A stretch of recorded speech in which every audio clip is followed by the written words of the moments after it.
Chapter 21. Extracurricular Activities. 1.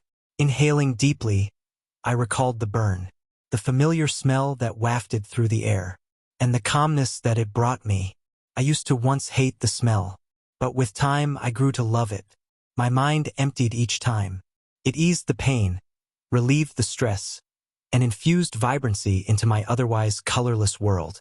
That was what smoking meant to me, but at the same time it was what killed me. It gave me something but took everything away in exchange, which was why the sight of it made me lose myself. How do I control it? I blankly stared at the ceiling of my room. Acting on impulse like that, losing control of myself and letting the emotions take over, I couldn't let that continue. I need to control myself. But how was I going to do that? It was easier said than done. It wasn't as if I could ban all cigarettes from this world to stop them from triggering my memories. It was also impossible for me to stop using this power. For my survival and goal, I needed to use them. How troublesome. Truly, this wasn't a problem I could find the solution easily. The realistic approach was for me to slowly grow accustomed to this power. But no time. The longer I waited, the more I exposed myself to danger. I had to sort this problem out now. I couldn't leave it for later. That's why. Staring at my hands, an idea struck my mind. I felt my expression stiffen at the thought, but considering my situation, it seemed to be the most appropriate approach. I sat down on my chair and took a deep breath. To understand emotions, one must experience them. A few words stuck in my mind. It was a quote I saw often whenever I researched about emotive magic. Thinking about my recent progress, it was without a doubt true. But merely experiencing them didn't equate to fully understanding them. For that, it took time. One needs to continuously experience them before being able to fully understand them. Which was why, clasping my forearm, I muttered, "Sadness." A familiar pain invaded my chest as it started to feel heavy. The world suddenly seemed to grow cold, and my eyes started to moisten.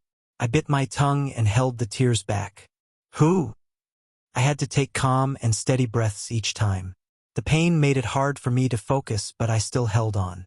Clasping on the side of the wooden chair I sat on, I mumbled to myself, "I need to remain composed."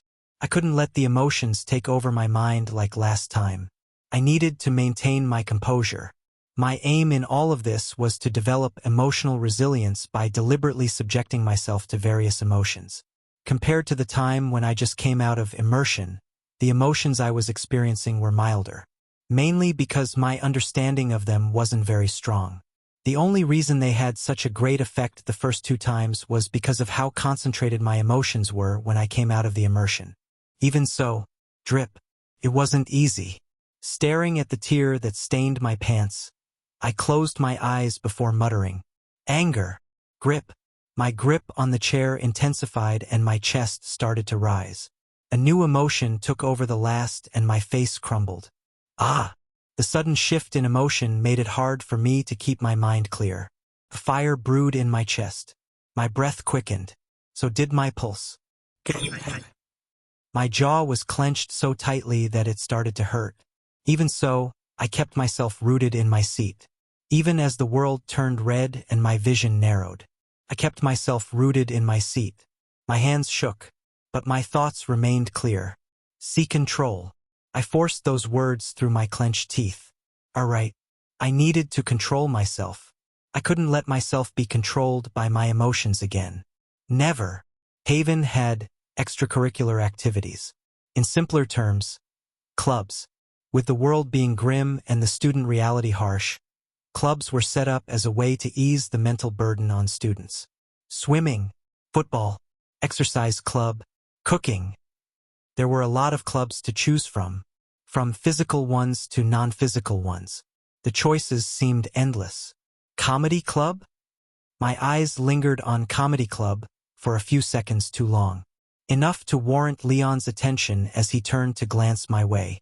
In order to remain consistent with the previous Julian, I had him help me select a course. It was a necessary step I needed to take to ensure my safety. Are you considering it? To understand emotions better. Yeah. That was part of the reason, sure. But there was another reason why the club interested me. I kept thinking back at the joke I said a week ago. The cheetah won. It had bugged me for quite a while now. But was the joke bad? I don't think it was that bad. Or maybe there was a problem elsewhere. The delivery. But thinking about it, the ones I did tell the joke to always had stiff expressions. That girl and Leon. Tough crowd, I guess. That would make sense, but Julian wouldn't go for something like that. You need to keep in mind that. I think it was my delivery. Yeah, it had to be that. Leon's body stiffened on the spot. Ah, shit. I raised my head to look at him. He looked at me with widened eyes and an expression that seemed to say, "Has he lost it?" I felt a little offended by his gaze. What? Why was he looking at me like that? He opened his mouth but closed it shortly after. He then turned around to face the opposite direction. What are you? KHT. KHT? I stopped whatever I was doing and leaned my head to get a better look at him. Why is he? Ah! An idea suddenly struck my mind. I took a good long minute to think before finally saying, "What do you call a fish with no eyes?" Leon's eyes widened. For a moment, I thought I saw fear flash in his eyes as his body flinched. I continued, FSH. Uck! His body flinched, and I continued, what did the farmer who lost his rake say? Where is my rake? Step. Without looking back, Leon moved forward. The entire time, his shoulders were trembling. Staring at him, I felt the need to continue and raised my voice. What do you call a fly with no wings? A walk. Ki-hut. Holding his mouth, Leon sprinted forward. I chased after him. What did the cow? The form expanded, gradually unveiling its massive, decaying jaws and spiky back. A potent surge of mana swept the surroundings as the figure increased in size. Keep it quiet. We're not too far off from the Institute. Delilah stood not far from the creature. Her gaze lingered over the creature who stared at her with deep apprehension. It growled at her before speaking. You think you can stop us? Your struggles are futile. Our preparations are almost done. Ha! Delilah's expression changed. With a laugh, she looked at the creature mockingly. You bastards are always the same. How many of your attacks and preparations have we thwarted over the years? Have you yet to learn your lesson? The beast growled. You Dawn. Delilah's voice, layered by two other similar ones, cut through the creature. You can't hide it from me. The creature shuddered. Hide? Your fear. I can see it from miles away. Crunch. The beast unknowingly took a step back as its body shuddered. An unknown emotion welled up from deep within its body, threatening to consume him. Why you? A red glow enveloped the beast's eyes. It understood then that its emotions were being played with. But it was already too late. In the moment the beast stepped back, its defeat was already set in stone. Delilah's expression returned to its usually indifferent one as she raised her hand. Krrrr.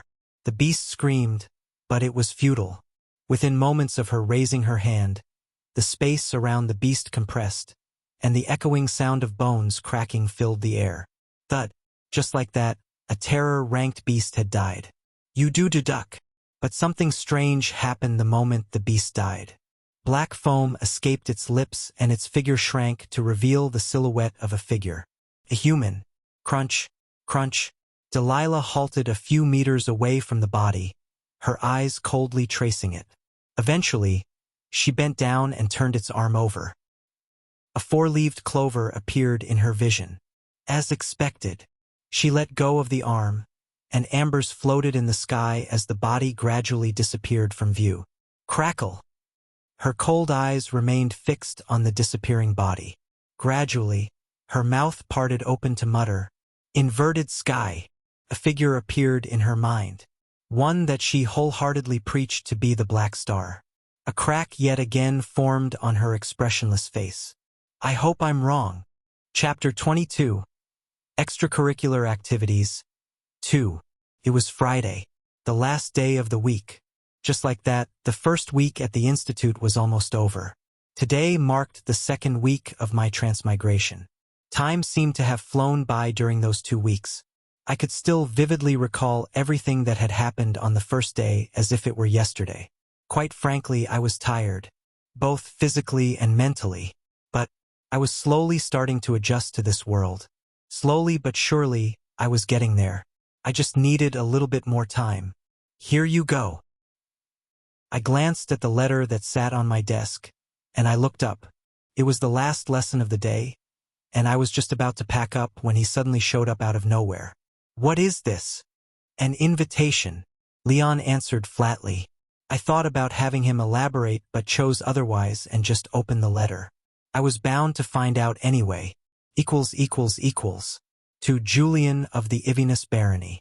We extend our warmest greetings to your esteemed self and cordially invite you to join our exchange. Your presence is certain to elevate the grandeur of the occasion, and we eagerly anticipate the pleasure of your company alongside fellow dignitaries and distinguished guests. The event promises an evening of refined conversation, exquisite cuisine, and cultural enrichment. I skimmed through the contents of the letter. So, in short, a party? Sort of. And I have to attend? I rubbed my forehead. I was already starting to feel a headache. Yes. Leon nodded and added, everyone does. Ah, fuck. Leon looked around before lowering his tone. It's best if you attend the ceremony. Create some connections. It will help you out in the long term. Remaining quiet, I sorted through my thoughts. Indeed, he had a point. Connections were certainly important in this society. Not only to establish myself better as Julian, but for the future when the time came for me to leave this place. It would certainly make my life easier. With such thoughts, I looked up at Leon and slid the letter over. Fine. The Haven campus was large. Spanning over a large land, it boasted 7 main halls: Leone Hall, Rondeau Hall, Dorset Hall, Birmingham Hall, Milton Hall, Carlson Hall, and Rottingham Hall. Each hall had its own distinct function. The Rondeau Hall was where the dorms were located. The Leone Hall was where the auditorium was located, the Rottingham was where the professors were situated, and so on. Each hall served a distinct function, simplifying navigation for newcomers to the academy. Rottingham Hall. Duck, duck. The hall echoed with the soft click of her heels. Delilah walked forward without as much as a single change in her expression. Good afternoon, Chancellor. It's nice to see you, Chancellor. Along the way, she'd get greeted by the staff that passed her. Glancing at them, she'd return them a nod. This proceeded until she arrived at her office. Kriawak, as the door opened, her feet came to a pause. Her brows twitched at the sight that greeted her. Scratching the side of her head, she nimbly walked past the rows of documents that were scattered all over the floor before reaching her desk, where she sat down. Gradually, her gaze fell on several fresh documents that sat by her desk. They said, Extracurricular Activities, First Year Cadet Selection. Oh, there was that. It was her job to review their applications. Casually flipping through the pages, she stamped on several of the applicants' submissions. Duck.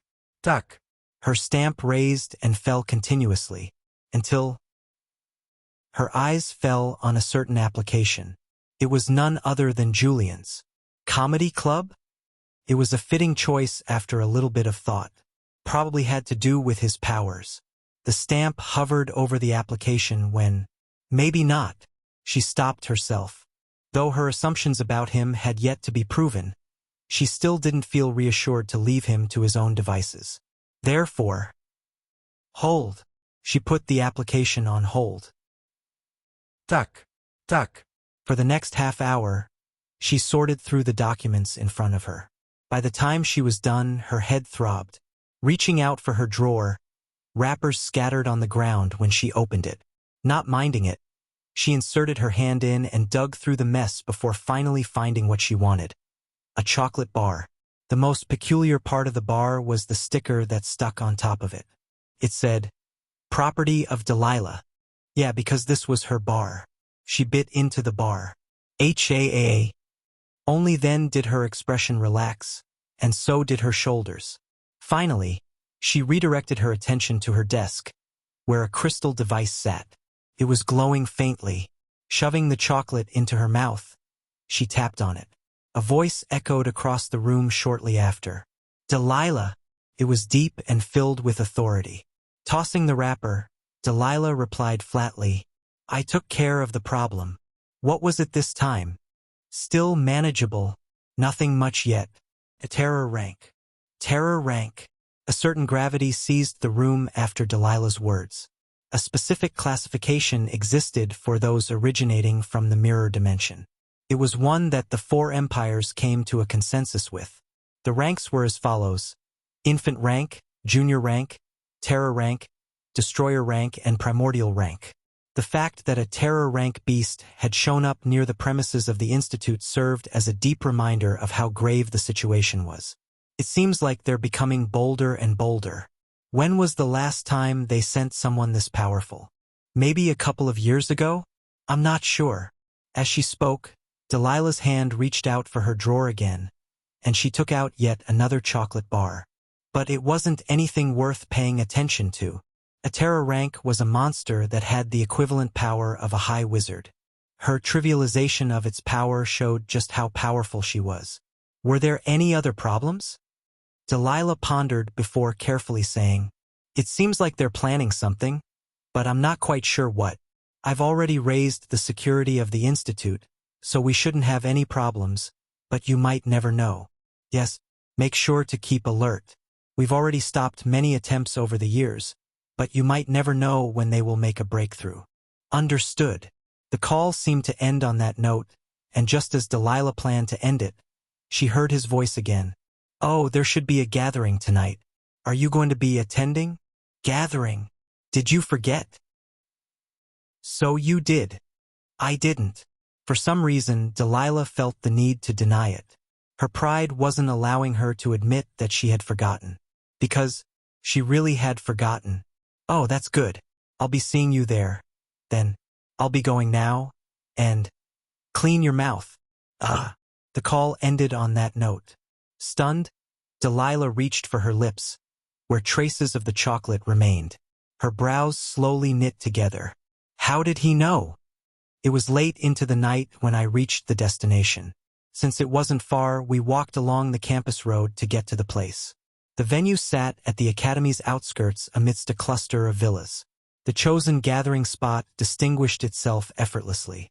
Towering over its neighbors, this particular villa not only boasted impressive size, but also flaunted intricate decorations. Bright lights strategically placed accentuated this further, setting it apart from the others. We're here. Having rehearsed the situation beforehand, Leon went ahead of me and handed over our letters to the butler in charge. He was a young man with black hair, perhaps about my age. It's a pleasure to meet you, Black Star. The butler greeted me after a quick look at the invitation. His welcoming smile felt rather burdensome as he extended his hand toward the door of the villa, where he proceeded to open it. The son of the third head of the Ivinus barony, a first-year cadet and the Black Star, Julian Dacre Ivinus.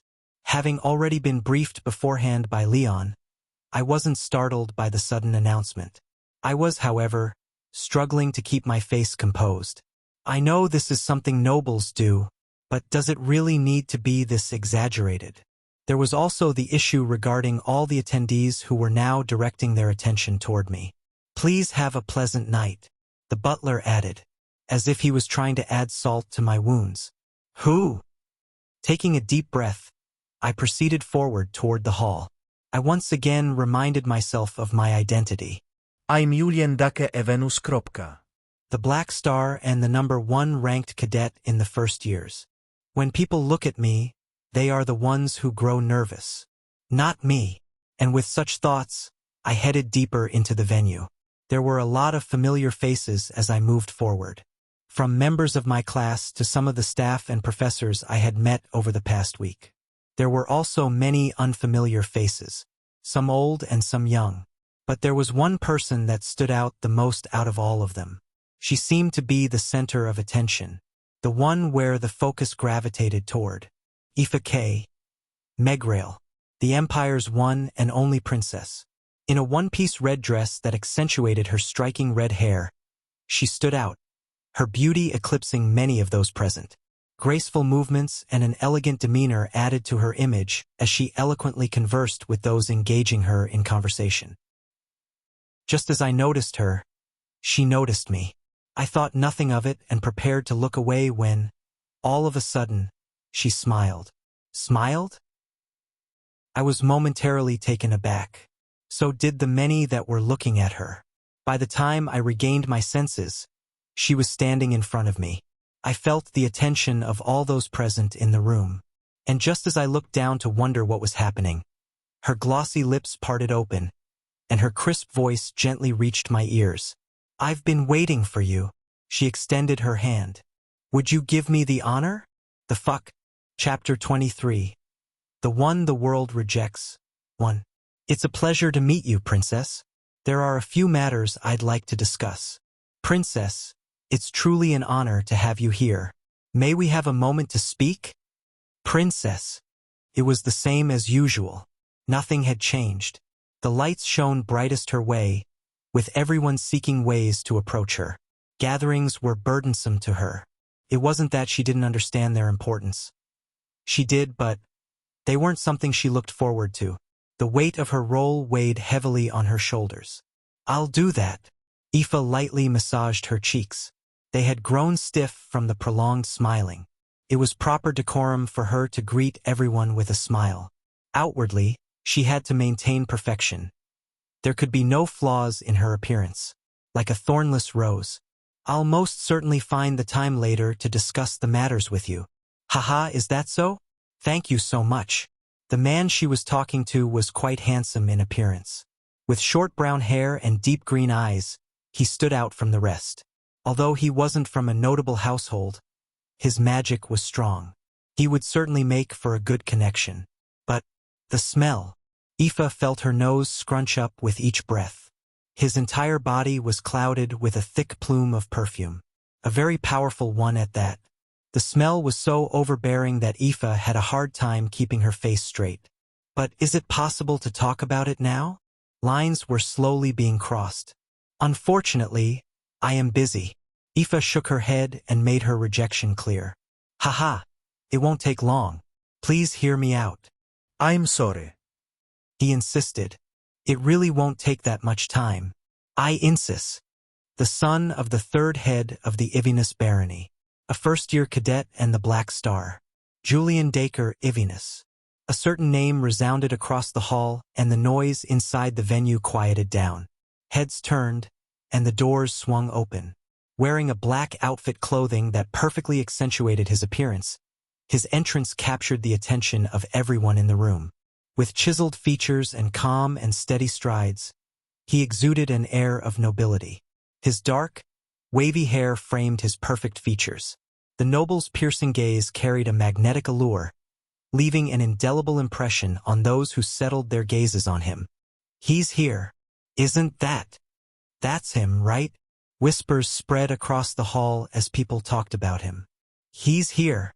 Aoife's expression remained unchanged as he entered. As expected, only his presence could garner the attention of all present. However, unlike her, nobody approached him.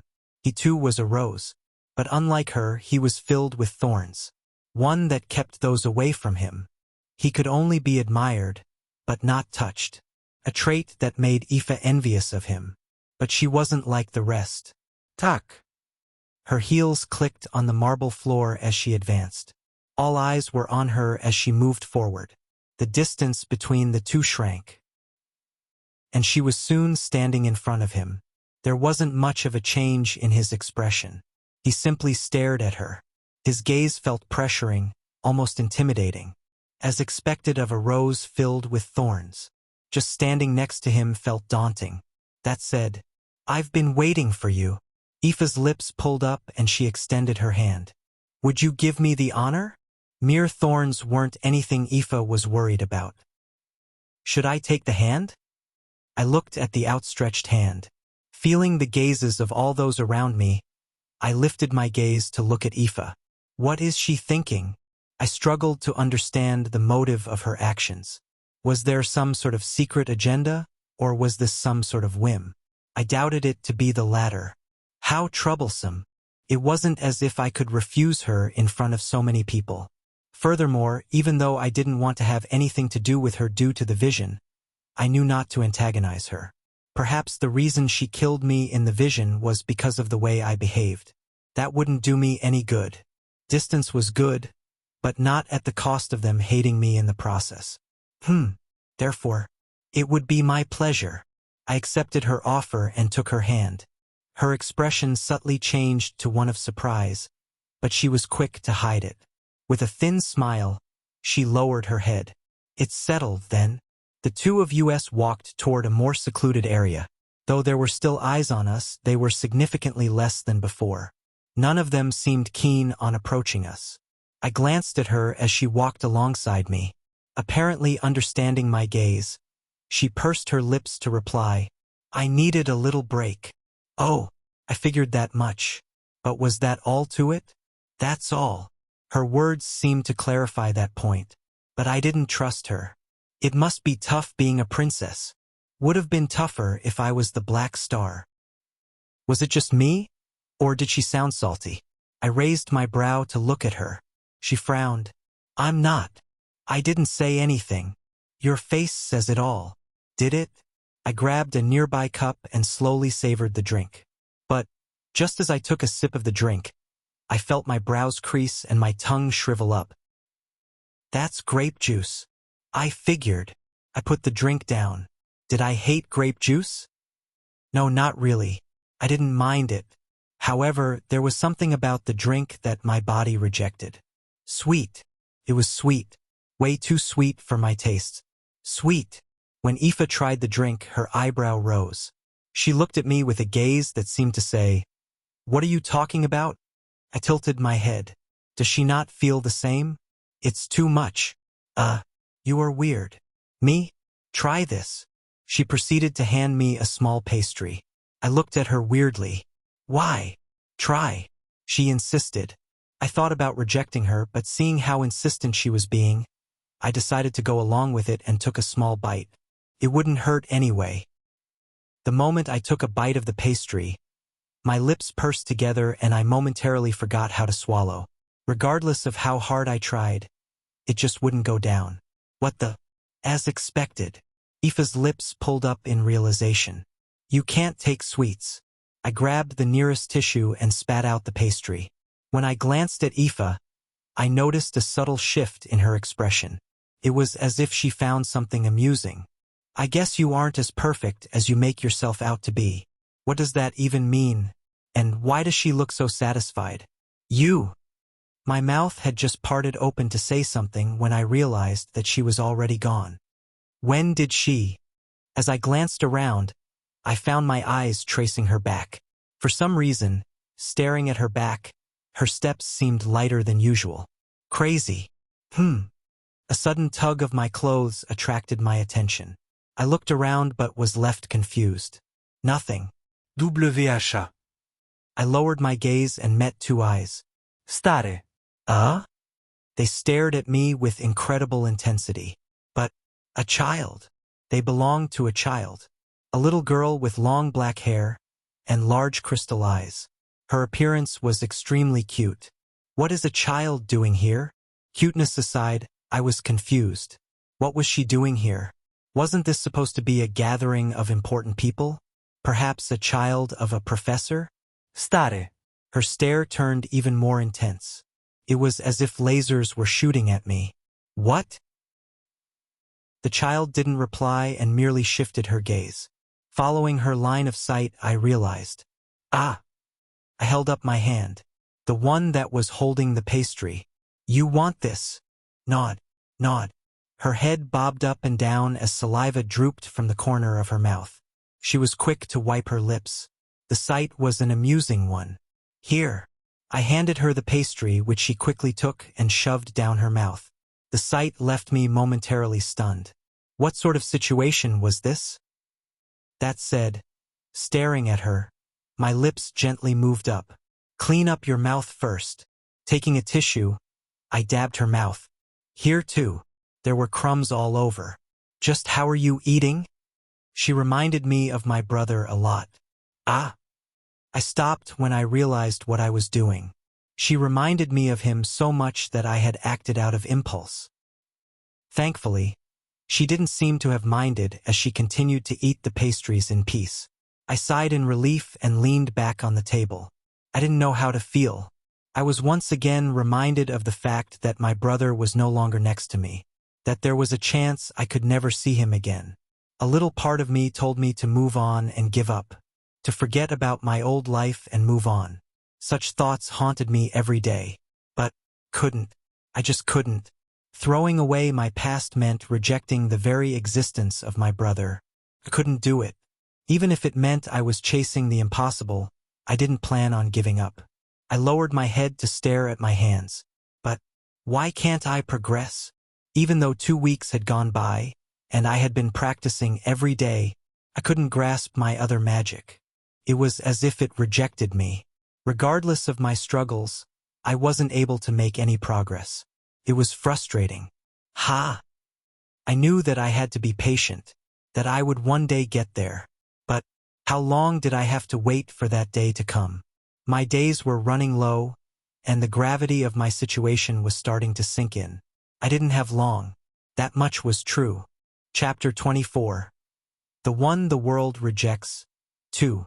It was the fact that I knew that my time was limited that prevented me from enjoying the party.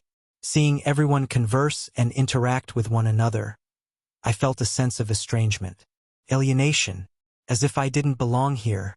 Nobody dared to approach me, and when I tried to interact with someone, they tactfully distanced themselves away from me. Was I that intimidating? No, I don't belong here. That much was starting to become clear to me. This very world, it was rejecting my existence. Or was it me that was rejecting it? I wasn't quite sure. In the time that I spent here fruitlessly trying to make connections, I could have spent training and learning my second ability. With such thoughts, I took a sip of water and headed for the exit. There was no longer a point in staying here. Right? Because I didn't fit here. What do you think about joining our household? I'm sure we can offer you better incentives than the ones offered by the Ivinus household. Firstly, we'd be willing to pay you more than they pay you. Not only that, but we'd also relieve you of your knightly duties and support you wholeheartedly. If you wish to remain a knight, we may even promote you to commander. With a word, I can make that happen. Leon casually took a sip of his drink, something called Amorina, and pursed his lips. Tastes like shit. Far too bitter for his tastes. Do consider our offer. We can offer you a lot more than what the Ivinus household has offered you. You don't have to worry about the consequences. We'll be able to tell. If you would excuse me. Hey. Placing the drink down, Leon turned around and left. He was starting to grow tired of hearing the offer over and over again. It wasn't just that. The place, everything about it, felt extremely stuffy. How many does that make? A familiar voice reached him from behind. As he turned around, his eyes fell on the familiar figure and he flatly replied, "Counting that, about 9. A lot more than I thought." Evelyn scratched the side of her face. Wearing a formal white dress, decorated with purple jewelry and accessories, her appearance attracted the gazes of many of the people attending. It was hard to stand out given that most of the cadets present looked good themselves, but only a few truly stood out amongst the masses. Evelyn was one of those few. Probably not as many as the times you've got asked out. Rubbing salt to my wounds? Leon lightly shrugged. You started it, right? Evelyn nodded before her brows knit together. She then tactfully said, "Have you never considered their offer? From what I know, they're quite good. A lot better than what you're currently receiving. Perhaps. But I can't leave the Ivinus household." Leon's thoughts regarding them were rather complicated. They hadn't exactly been the nicest to him. Only once he had started to display his talent did their attitude towards him change. Before then, he was a servant, someone that they were willing to discard with a thought. The wounds of his past were still vividly etched in his mind, and not a day passed where he forgot. Even now, he was constantly reminded of those days, and it was with such thoughts that he ambiguously added, "Not yet." "I see." As if she had expected such an answer, Evelyn nodded her head and no longer pursued the matter. She could tell it was a sensitive matter. Evelyn's expression changed and her eyes stared off in the distance. Leon followed her line of sight and made a similar expression. Julian, the first son of the household in question, appeared at the end of the hall. He was also one of the few that stood out in appearance. His every movement and action attracted the eyes of those present. It was hard to not take note of him when he stood out that much. "He's changed quite a bit." Evelyn started to speak as her eyes traced his figure. "Though he carries himself in the same manner as in the past, there's something different about him. Am I the only one that's noticing these changes?" "It's been 5 years since you've last seen him," Leon replied flatly. "It's normal for him to be different." "I guess you're right, but—" Evelyn narrowed her eyes as her gaze continued to trace Julian's figure. "Wasn't he usually the type of guy that enjoys attention? Why does it seem like he's leaving?" "Leaving?" Leon's face finally showed changes, and to his surprise, it was indeed as Evelyn pointed out. Julian, who had reached the entrance of the hall, was reaching out for his felt jacket. His actions aroused the attention of many of those attending. What's he doing? Did he forget something in his jacket? Couldn't be helped. The event had only just begun, and he was already leaving. The expressions of many of the people present varied, but the consensus was that his decision made no sense. This was especially so for Leon, who put his drink down. "You're leaving?" "Yeah." He had no choice but to. It was his duty to keep Julian safe. Though he wasn't sure why Julian was acting like this, he had no choice but to follow. Before leaving, he paused to stare at Evelyn. "I hope you enjoy the gathering." And with those last words, he went ahead to follow Julian. As he left, Evelyn's eyes traced his back. Putting her drink down, she mumbled, "Something's off." "Who?" The breeze hit my face as I left the venue. I felt a sense of liberation coming out of the building. The weight of the stairs, the suffocating environment, it was all gone. I could finally breathe properly again. "Better. Why did you leave so early?" An expected voice reached me from behind. I didn't need to look to know who it was. I felt like it was a waste of time. "Were you trying hard enough? I doubt you're intimidating to the point where everyone avoids you." "Was that the case?" I thought about it for a while before nodding. That was probably the case. Maybe so, but this sort of thing, I'm not fit for it. My body and mind rejected it. It felt too stuffy. I don't think I could have stayed much longer. HAAA. For the first time since meeting him, I heard a long sigh coming from Leon. Stunned, I turned around to see him massaging his forehead. Eventually, as if resigned, he also loosened his clothes. To be honest, I was feeling the same. Taken aback by his response, my brow raised. "He was? What?" "No, nothing." I shook my head and turned to look away. "I'm just glad we're on the same page." I smiled and massaged my shoulders. Then, without looking back, I took the path back to Haven. The distance back wasn't very far. Rather, it should have been a very short walk. The path was also nice. With no buildings in sight, it provided a great view. The entire time, the two of us remained quiet as we observed the surroundings. There wasn't much to say between us, and all we could do was enjoy the surroundings. Everything was going smoothly when my feet came to a stop. Something's wrong. The path, which should have been a short one, suddenly felt extremely long. What should have been a 10 to 5-minute walk extended longer than that. I had just turned around to address Leon when my body froze. "Hey, did you, My heart dropped and my heartbeat quickened. I was alone. Leon was gone. When did this? I could have sworn I had felt his presence just moments prior. So when did he? Who? I took a deep breath to calm my nerves, which were steadily rising. Panic was starting to set in, but I was quick to push it down.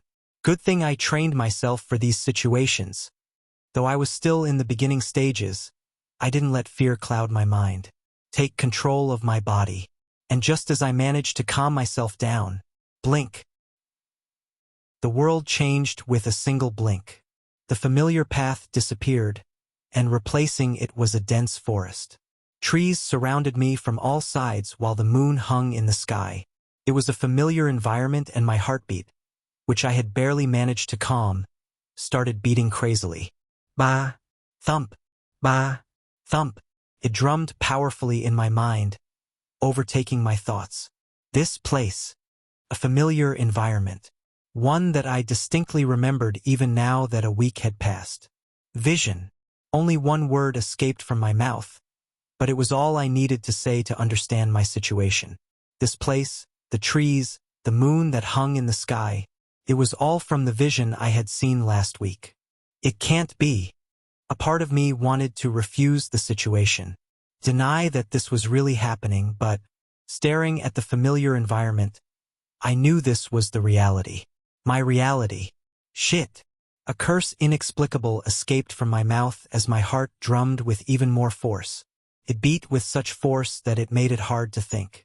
And the fear that I so tried to suppress once again started to take over my mind. My palms felt sweaty, my breath grew heavy, and my mind started to cloud. I have to go. But even in all of this, I was able to retain some rationality. I hadn't suffered so much for nothing. Let's think.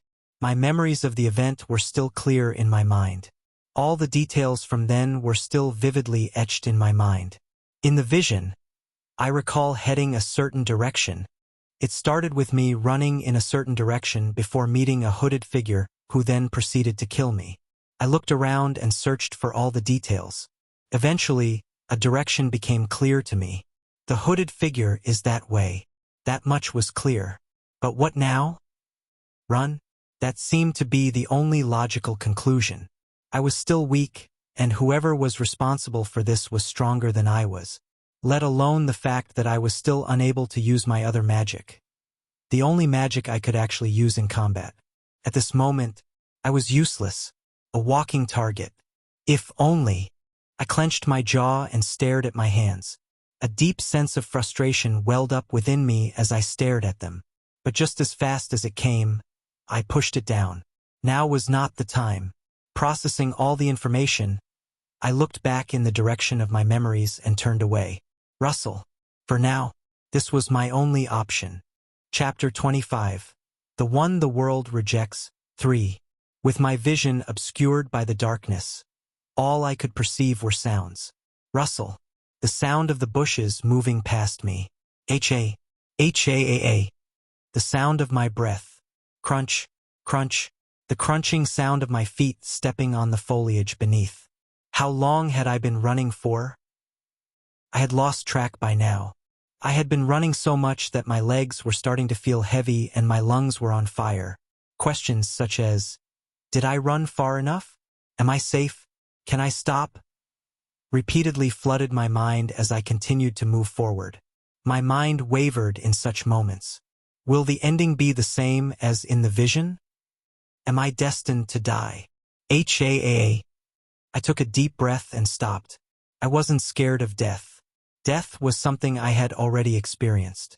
There was nothing scary about it. If anything, it felt liberating. But not this way. This wasn't how I wanted to die. Not just that. Just because I wasn't scared of death didn't mean that I looked forward to death. There were things that I wanted to do. Achieve. Person that I wanted to meet again. Couldn't let myself die like that. And it was with such thoughts that I sat down on the ground. Running was no longer an option for me. It became quite clear to me after running for the past hour. All it did was waste my stamina. Sure, it perhaps bought me some time. But, for what exactly? Delay my death? Reinforcements? What reinforcements? There was no point in uselessly clinging to some hope that was perhaps never going to come. The only person I could rely on at the moment was myself. To get out of here alive, I had no one else but myself to rely on. Who? I took a deep breath and extended my hand forward. A familiar warmth coursed down from my abdominal area as a magic circle started to form. Please work. This was my only hope. Where am I? Leon looked around him and frowned. He appeared to be around a dense forest. Where exactly? He wasn't sure. He had no time to make sure. Looking around, he called out, "Young master," but he received no response. As expected, he was alone. Leon's expression turned grim at the thought. It wasn't that he was worried about Julian. He was unsure of the depth of his strength. Was he stronger or weaker than him? Leon wasn't exactly sure, but he had no time to ponder over this matter any longer.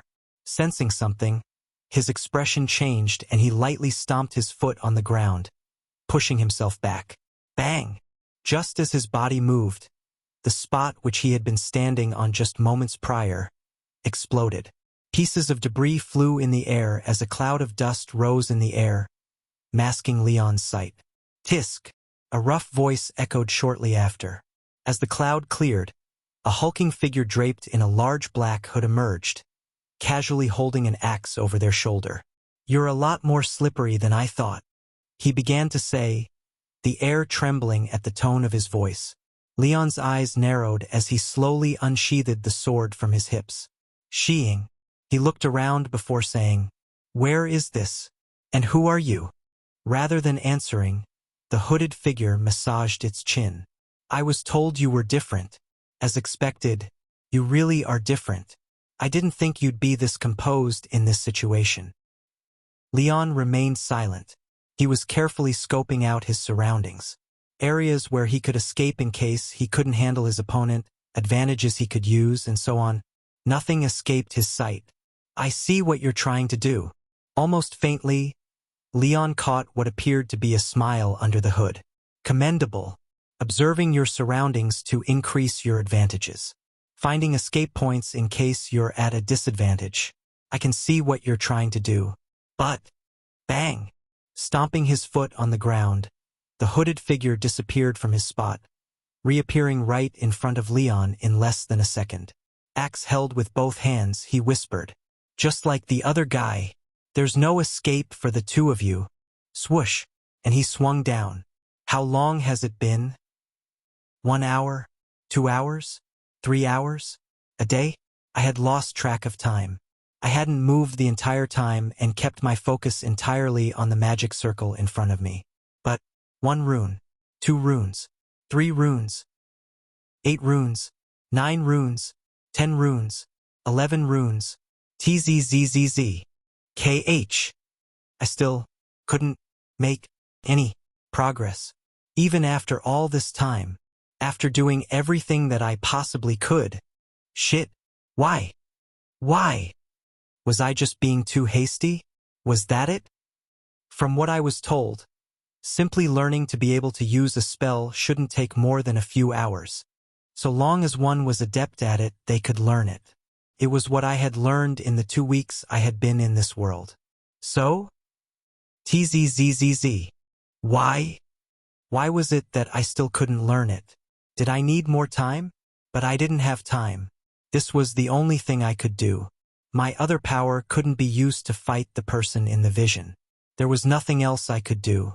This was my only option. HHA. My breath betrayed my exasperation as I blankly stared at the night sky. Was this my limit? No, if I only had more time. Then, KH. I quietly called out for my status screen. A large window appeared in my vision. Type: Elemental Curse.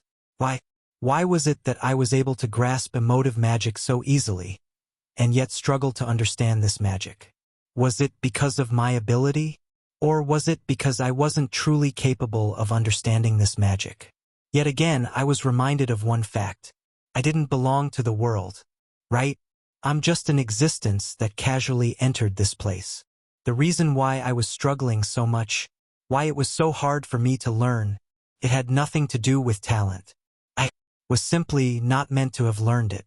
This world, I smiled bitterly. It's rejecting me. Haha, it was a laughable thought.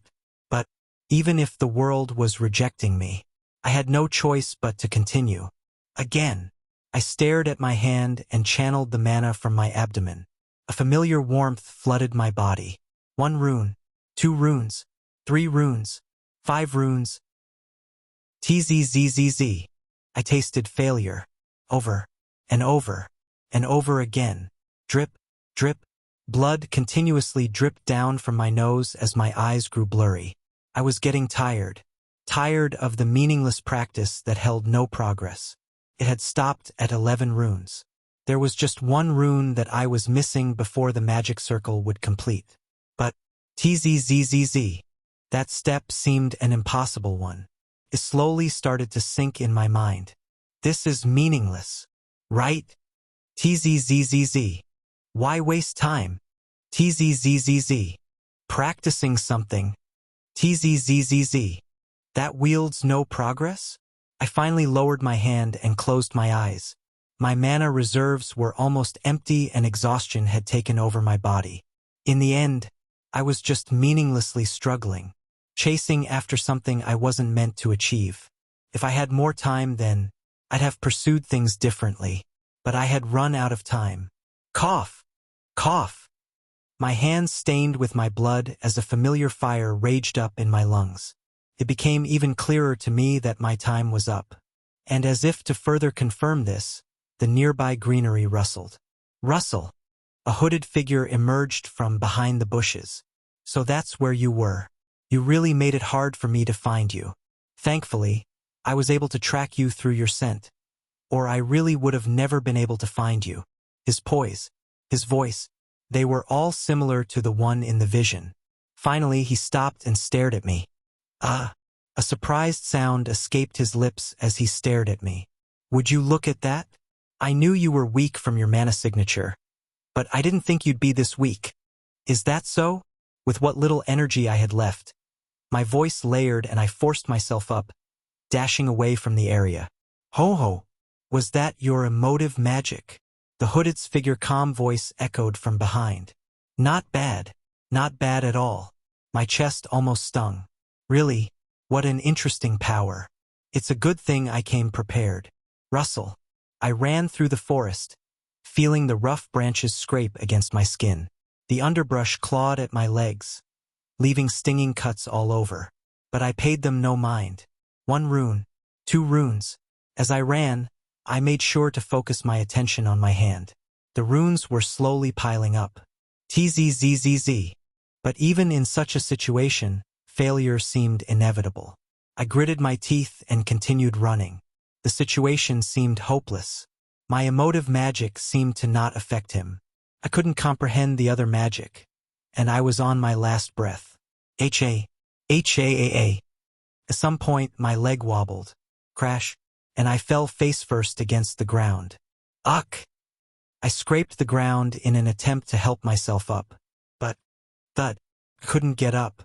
Sweat poured down from the side of my face as my chest burned with even greater intensity than before. My lungs were on fire. Already tired? The hooded man appeared behind me, seemingly confused by my situation. Just barely, I managed to turn my body to face him. I thought you'd struggle more, Black Star. I did. In the end, the rumors about you were exaggerated. You! At some point, his voice had drowned out from my mind. My eyes wandered over my right forearm where a 4-clover tattoo appeared. There was still something. I had been saving it up for this moment. It was my last hope. So, I extended my hand and pressed on it. Yet again, I had no choice but to rely on this ability. But, would the results really change? Chapter 26. The one the world rejects. 4. I held on to my knees and stared at the moving wheel. This was my last-ditch attempt at something. Although I knew that this was merely a fruitless attempt at trying to save my skin, there was nothing else I could do. I had exhausted all my options. This was my only remaining option. It was a futile attempt at trying to do something. Even though the previous times bore fruit and helped me out in my situations, the case wasn't the same this time. Emotions. They were a supplementary power.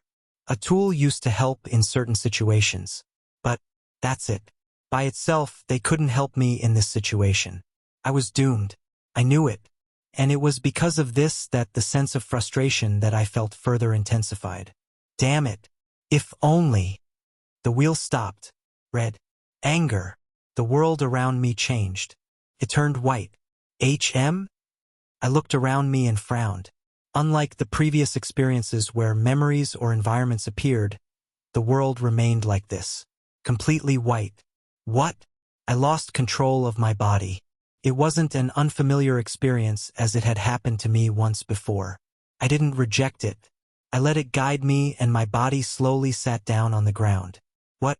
My hand moved forward and a warm current flooded out from my body, slowly gathering toward the tip of my fingers. A circle and set of runes hovered over my fingers. Ones I had grown used to seeing a lot.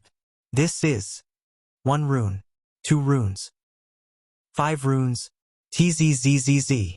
The spell shattered at 5. And it was at that moment that I regained control of my body. My chest tightened a little, but aside from that, I didn't experience anything else. What's going on? I looked around me. The world was still completely white. There were no changes around me and I was confused. However, thinking back at my actions after my body was taken over, an idea started to form. Is it telling me to practice? How did this represent anger?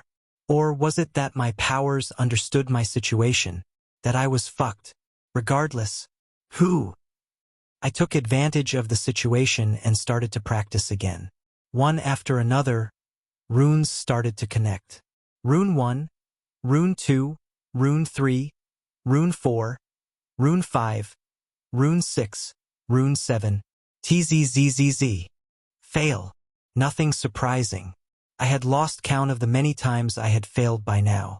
Looking around and seeing nothing changed, I knew that I was fine. Time stopped on the outside. I could still practice. Though I didn't know how long I'd be here, I knew I needed to take advantage of the opportunity. Yeah, it's fine. Though I told myself that, my lips were pursed together. Yeah, I can do it. Again. Time passed. TZZZZ. Ha. It's nothing big. I laughed but my mind didn't. My chest grew tighter all of a sudden. 6 runes. My progress regressed. Let's do it. Continued to flow. TZZZZ. Another failure. How many was it now? 100th time? Okay. Reasonable. Ashu. My chest trembled and my eyes narrowed. A weird sensation tangled my chest. It was light. Nothing that I couldn't control. But it was growing. Steadily. What was it? I pushed it down. I had no time to ponder over such a matter. Again, I had to keep practicing. Right? Practice. It never stopped. TZZZZ. My chest felt tighter. HAAA. My vision became narrower. HAAA. My breathing quickened. The feeling I felt before. TZZZZ. Started to grow. TZZZZ. With each failure. TZZZZ. The feeling in my chest started to grow. And TZZZZ. I finally realized what it was. TZZZZ. Arg. I clenched my fists and screamed at the world. Rage. The feeling that was slowly building up in my chest. It was rage. Why? Why? Why can't I? I punched the floor repeatedly in my fit of rage. Fuck. Bang. Fuck. Bang. Why? Bang. Can't.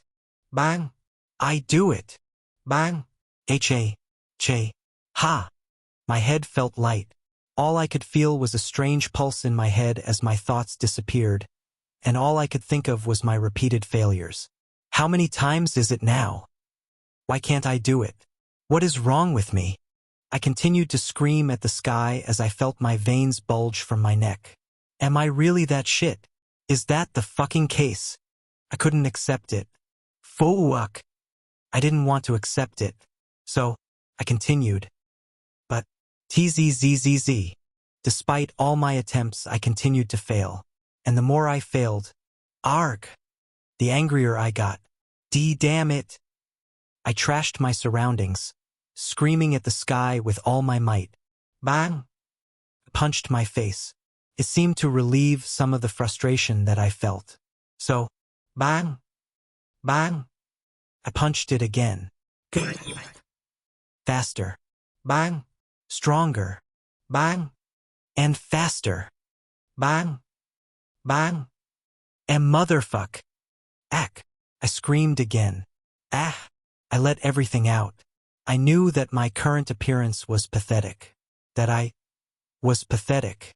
But I was desperate. Failure meant death. I had no choice but to succeed. Why couldn't I just do it? Why? My eyes started to sting. The rage that had clouded my mind slowly started to subside, and I lay blankly on the ground. My entire body was in pieces and my mana reserves were empty. I was powerless. Time passed again. 1 hour, 2 hours, 3 hours, and in such time, I remained motionless on the ground. When is this going to end? At some point, I started to wonder, how long was this immersion going to last for? It had never lasted so long before. I closed my eyes and embraced the darkness. I was starting to get tired of white.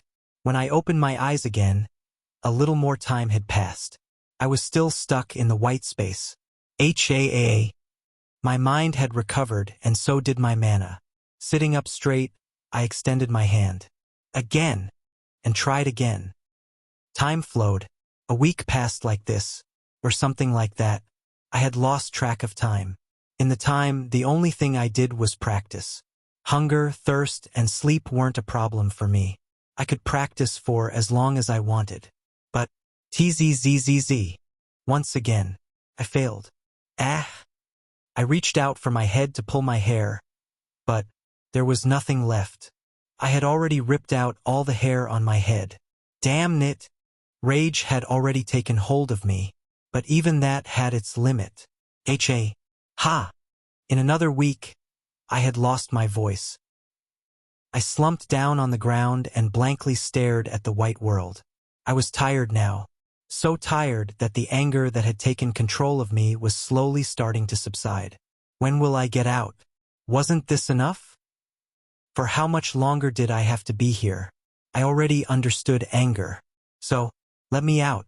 Let me fucking out. Now, please. I can't see crack. As if the world had finally listened to my prayers. The space shattered and darkness overtook my vision once more. One that was broken by a sudden notification. LVL1. Anger EXP plus 23%. Asha. I felt the coarse texture of the ground beneath, the cold wind in the sky, and the faint earthy smell of the soil. I was back. Finally. Ha. I started to laugh unknowingly. A certain emotion boiled in my chest. It was a raging fire, a volcano that was on the verge of erupting. Threatened to take hold of my body, but all I could do was laugh. Cough. Ha. Even as I coughed up blood, all I could do was laugh. So much time had passed, and yet, I still hadn't managed to achieve success. How could I not laugh? It was pathetic. I was pathetic. Yuk. Then, something held me by the neck, and I felt my body lift from the ground. Have you lost it? It was the hooded figure. I was told not to kill you, but, though I couldn't see, he appeared to be frowning under the hood. I didn't care enough to wait for his next words. My chest was burning. I needed to let it out. My hands slowly raised. They neared for his arm. So long as I touch him, I'll be able to. What are you doing? His eyes snapped down to stare at my hands. Bang! Ack! I felt my back crack as I crashed against something hard. My mind buzzed, and my vision blurred. What happened? I glanced around me and noticed the pieces of trunk around me. Shit. I don't know what to do. The hooded figure voice reached me from the front. Ruffling his head, he mumbled, "Should I just kill you? My orders were to keep you alive." Ugh. When will that bastard get here? That bastard? There was someone else? Haha. I wanted to laugh again. How fucked was this situation? Had it ever been possible for me to escape this situation? Cough. Cough. Blood spilled all over my pants as I coughed. I looked up at the hooded figure, reaching for every breath. "Stay put, will you?" He began to raise his hand, a purple magic circle floating in front of him. I widened my eyes and prepared to move my body, but the magic circle never pointed at me. The ground shuddered. Tuck, and several skeletal hands reached out from the ground. "What?" The sight stunned me. Clawing up from the ground, they slowly pulled themselves up to reveal the figures of several skeletons. "Necromancer?" The hooded figure flicked his hand. The skeletons approached me from all sides. "Cub, cub, cub, cub.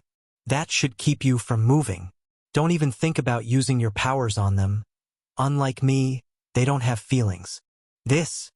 I gritted my teeth and stared at the approaching skeletons. The pain that was invading my chest was growing with each second, and it was getting hard to sustain. But as he said, skeletons had no feelings, and unless I touched him, there was no way for me to affect him. What do I do? I grabbed onto the tree trunk and forced myself up. My legs were shaky and my only support was the tree behind me. Without it, I'd still be on the floor. Cub, cub, cub, cub. The skeletons were now a few meters in front of me. "It's over." "I don't want it to be over." One more time. I moved my hand behind my back. A warm current flowed from my abdominal area. It was a familiar process, one that I had done countless amounts of time, each time ending in failure. More. My mana drained. I started to perceive pain even more vividly.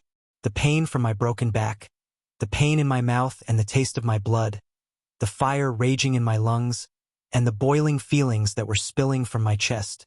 I perceived everything, vividly, and it was tearing my mind apart. But, come. I endured that pain and added to it. If it meant success.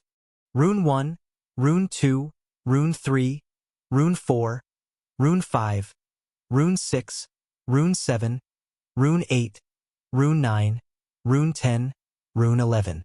The runes were connecting. This was a step I had reached thousands of times before.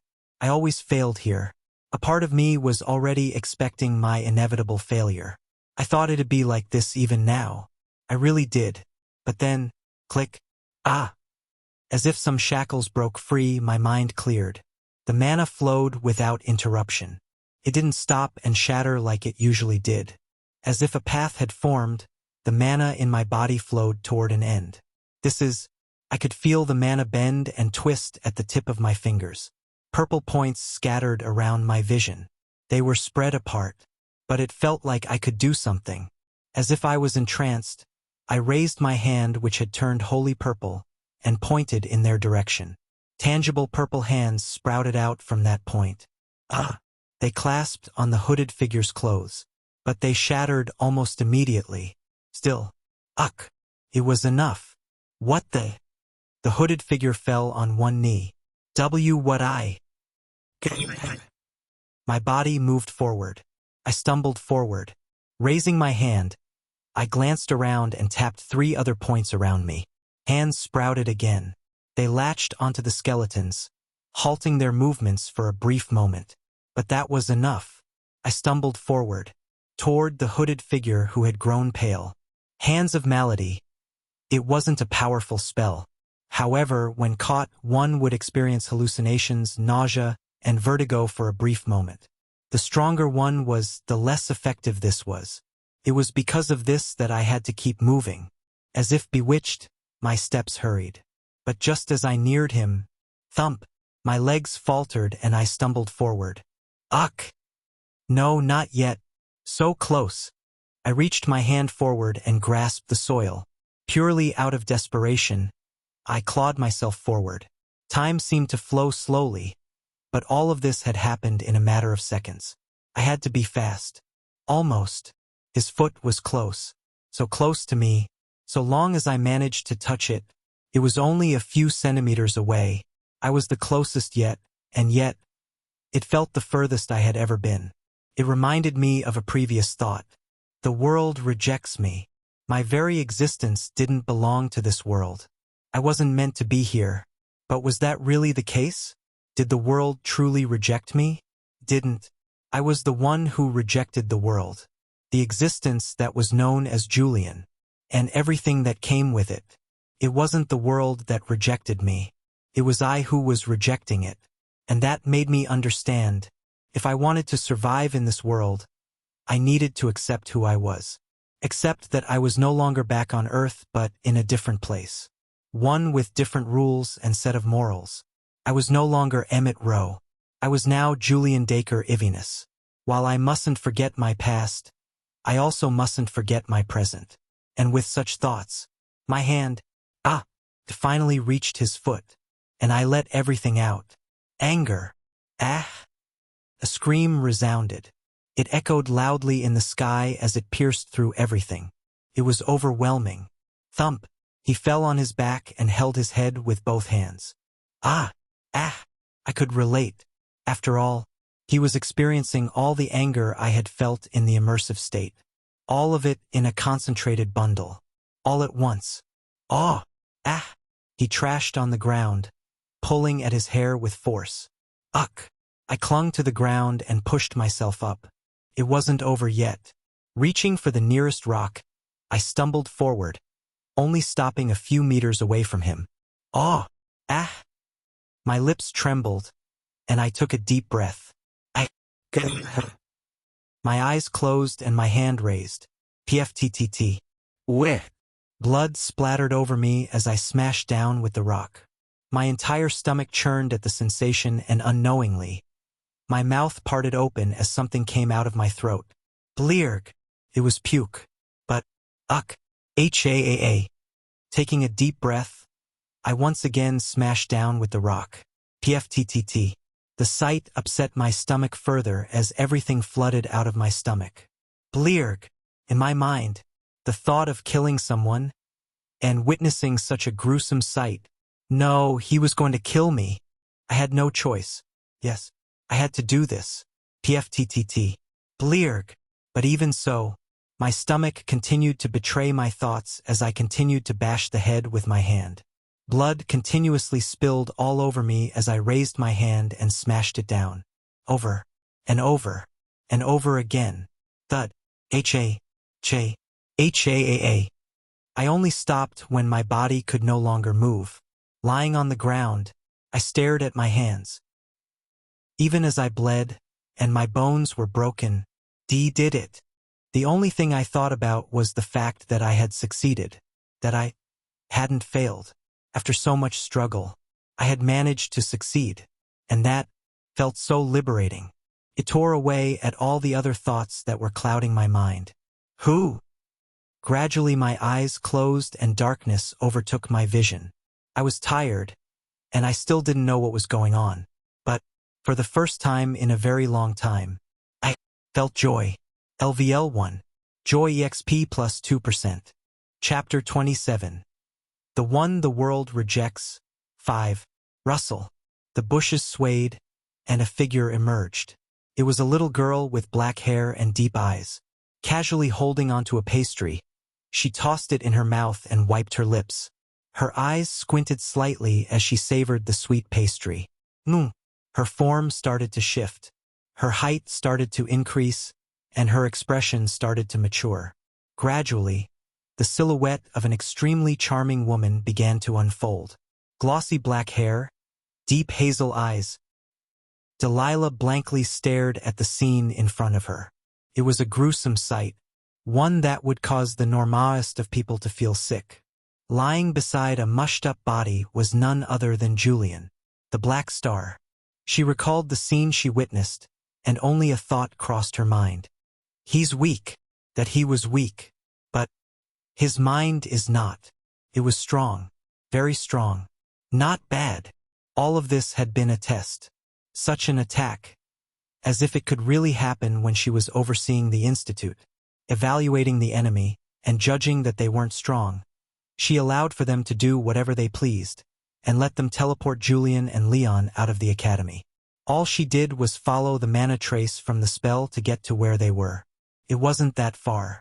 Took her no time to get there and oversee the situation.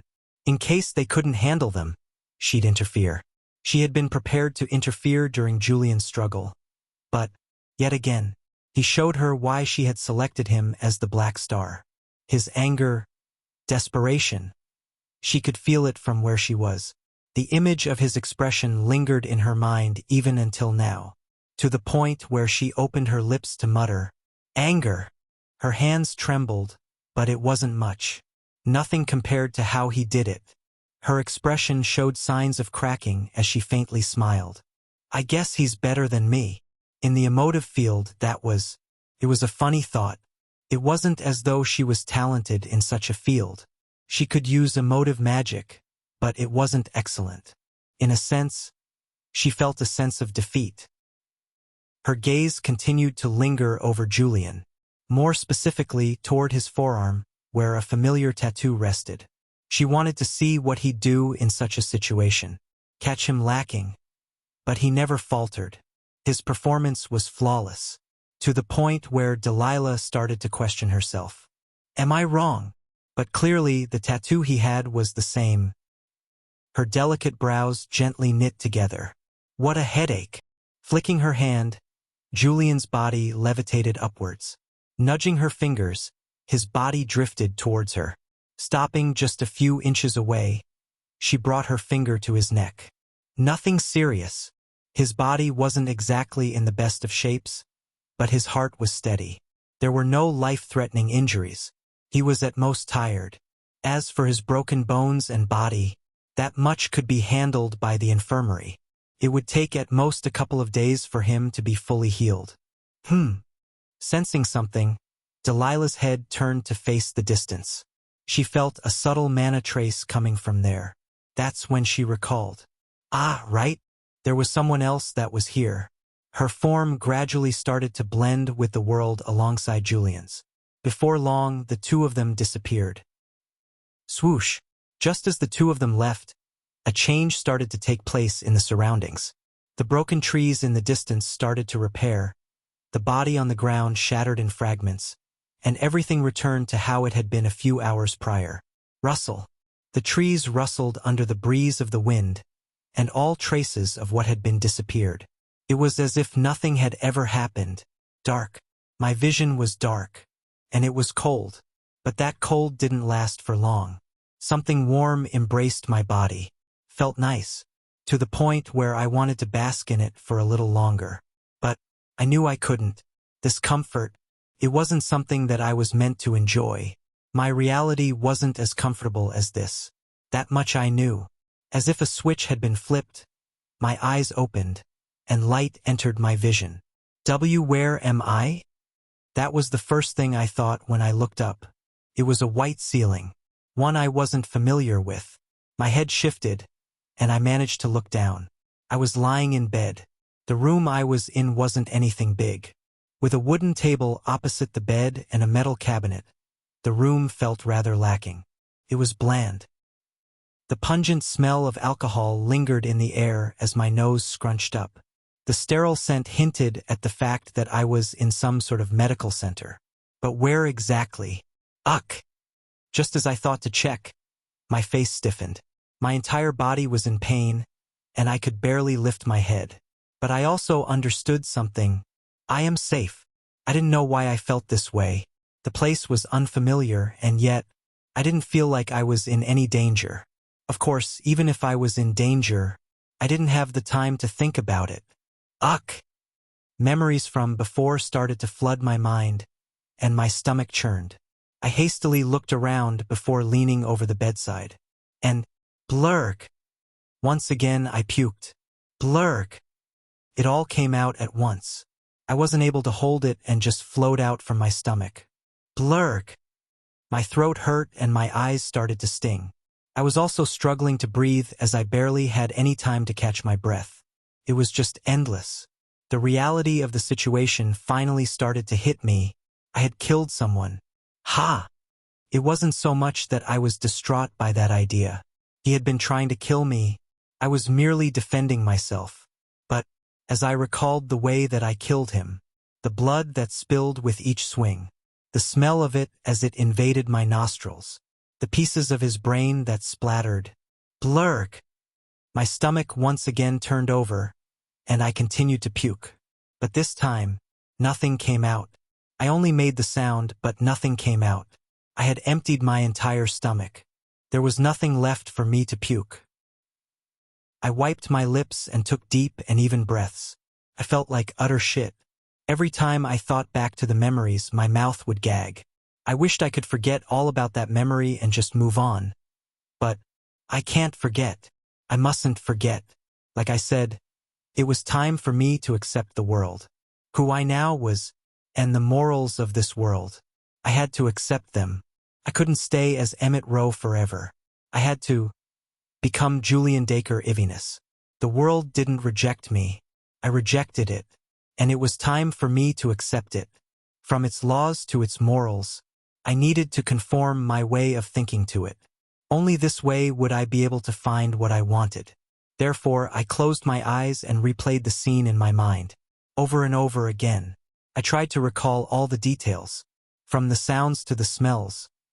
All that I could think of, I tried to recall. Ugh! My throat gagged each time, but I let my mind immerse in the memories.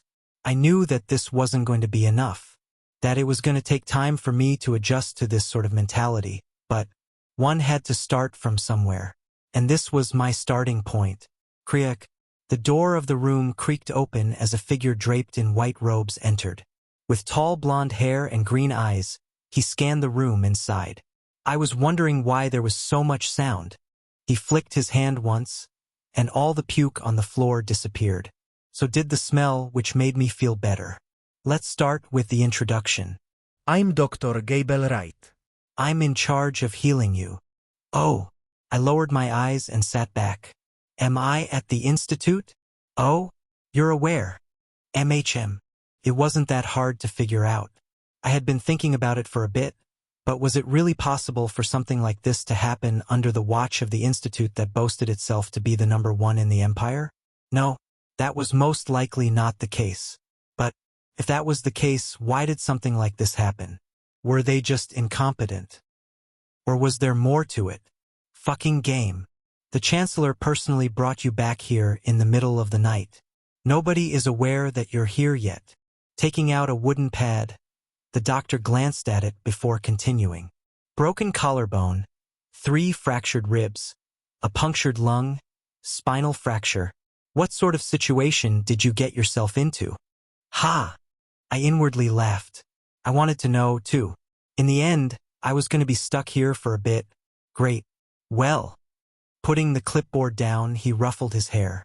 The injuries aren't anything serious or anything like that. So you should be fine with leaving by tomorrow. I'll be leaving to check on my other patients. Rest for now. I'll come to check up on you later. He left just like that. Ah! Clank. The door closed and silence enveloped the room. I thought back to his words and found myself blinking twice. Injuries aren't anything serious?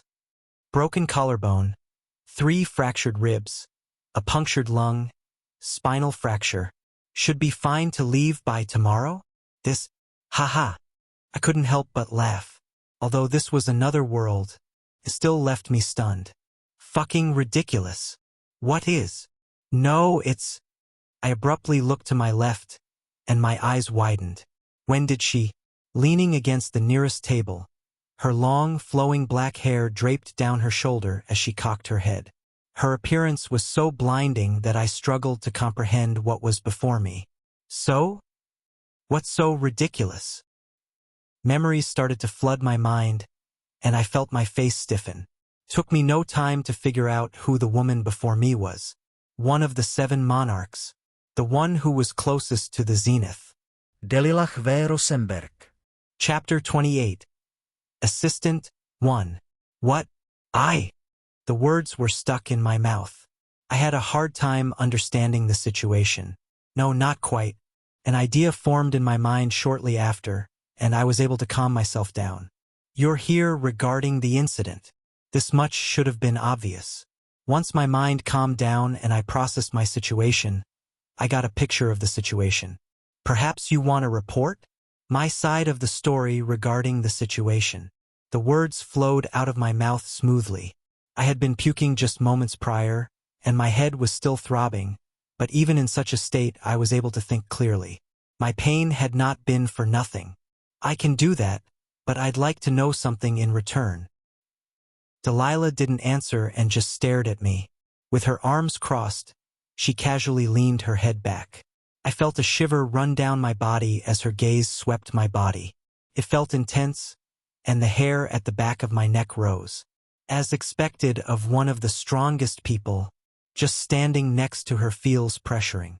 I had already experienced this sensation before during the examination, but compared to then, the pressure I was feeling was to a greater degree. It felt suffocating. And then, all right, she blinked. The pressure that was covering me disappeared, almost as if it had never been there. Let's do that. You ask me a question. I'll ask one too. I silently nodded my head. Then, musing over my thoughts, I opened my mouth and carefully said, "You were there, weren't you? Watching everything." Even now, the idea that the Institute wasn't aware of this incident didn't make sense. Surely their security wasn't that bad. For an incident like that to occur to someone as important as me, the Black Star, it just didn't make sense. And it was with such thoughts that I was convinced of my theory. But that wasn't all. I overheard the doctor say, "The Chancellor personally brought you back. Since you were the one who brought me back, I have reason to believe that you were the one who was watching." I paused and mustered the courage to look into her eyes. They were deep, so deep that I felt like they could suck me in at any second. But swallowing my saliva, I finished, "I'm right, aren't I?" Silence plunged the room after I said my piece. Delilah's gaze continued to linger over me as if she was trying to gauge my inner feelings. Just when I thought she'd do something, her mouth opened. It is said that when an emotive mage reaches the last stage in their path, the fifth stage of completion and the perfect path, they become capable of seeing emotions, not within them but within others. In such cases, it becomes almost impossible for someone to lie to them, or hide how they feel. I quietly listened to her words. While I didn't understand where she was going with this, the piece of information surprised me. By the fifth stage, did that equate to level 5? Was this what she meant by the fifth stage? So, does that mean that if I reach level 5, I'll be able to tell whenever someone is experiencing said emotion? That sounded rather useful. But still, what did that have to do with our conversation? Could it be, are you perhaps implying that you can see my emotions? No, but she was quick to shake her head. With regards to emotive magic, I'm inferior to you. Ah, was it just me? Or did she look a little annoyed? Her expression hadn't changed the entire time, but her tone seemed to give off that impression. Still, what does that have to do with my question? Nothing. The fuck? She looked back at me without as much of a change in her expression. I didn't know how to feel about this. What kind of weird nonsense was this? Before I could say anything else, she spoke again. "Yes, I was watching you." The casualness at which she said those words left me a little stumped. She spoke in a manner that made it seem obvious. Well, it was, and? You did well. That, what was I even expecting? Still, it did answer one of my questions. I had never been in danger and would have probably interfered if the situation called for it. A test, maybe? A little part of me felt annoyed by the thought, but another felt grateful. If it weren't for the situation that placed me in a point of despair, I would have never been able to progress my magic. Ah yes, my magic. Suddenly recalling the fact that I had managed to progress my other magic, a sense of relief and joy washed over me. Finally, my turn. All right.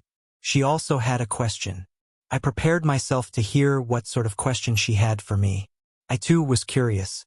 Was she just going to ask me about the situation? Or, your tattoo? Could you show it to me? I sat stupefied, unable to process the situation. Out of all the things she could have asked, she had asked about the tattoo. Just what exactly? Are you not going to show it to me? Her tone lowered, and my body shuddered. Looking into her eyes, I could only see an icy coldness, and I knew she was being serious. I remained composed and showed her my arm. While I wasn't sure about her goal, I too was curious about my tattoo. Perhaps she'd be able to help me figure something out. As she lowered her head to stare at that tattoo, her hair draped to the side, allowing me to get a better look at her face. My gaze didn't linger for long, and I kept my expression firm. But, wow, she was really something. I had a hard time thinking if she could even be measured by Earth standards. She was simply something else. Get a grip. I was quick to shake such thoughts from my mind. It was merely a fleeting admiration on my part. Inverted sky. All of a sudden, her crisp voice reached my ears, and our eyes met. Her hand grasped my forearm. Does that ring a bell? Her grip tightened almost to the point where it hurt, but I remained steady. Inverted sky? I pondered over her words and eventually shook my head. No, I had no clue. Was this the name of an organization? Someone's title? Or the name of an object? I really had no idea. Delilah raised her head, and once again our eyes met. My body froze. The deeper I stared into her eyes, the deeper I felt myself sink. An endless abyss seemed contained within those eyes, rendering me stuck on the spot. Her voice layered as she spoke. I'll ask again. Have you heard of it before? No. My answer remained the same. I really hadn't heard of it before. It was when I felt my breath leave my body that she finally released her grip on my forearm, and everything returned to normal. Only then did I feel like I could finally breathe again. You don't seem to be lying. She cocked her head lightly, pinching her chin as she leaned back on the wooden table. Strange, so strange. What's going on with her? Her behavior was really strange. While she certifiably carried herself as someone of importance, she also gave off a rather odd feeling. Like, scary. I couldn't quite put it into words, but she seemed to have two sides of her. A normal one, and one that felt extremely scary. Just recalling her eyes made me shudder. I wonder which side of her is the real one? Are you thinking something weird? I almost flinched but barely held myself back before shaking my head. No. How did she know? Her sharp gaze fell on me, and I felt my back shudder.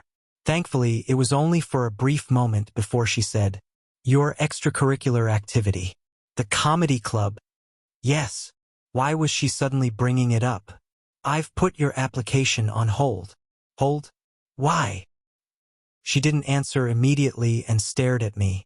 Her gaze didn't feel as pressuring this time. Then, you're weak. She said something I was all too aware of. The weakest black star. That's what some people call you. I pursed my lips. I was the one that nominated you as the black star. And my decision was the correct one. Surprised, I felt my eyes widen. Instead of joining the comedy club, become my assistant.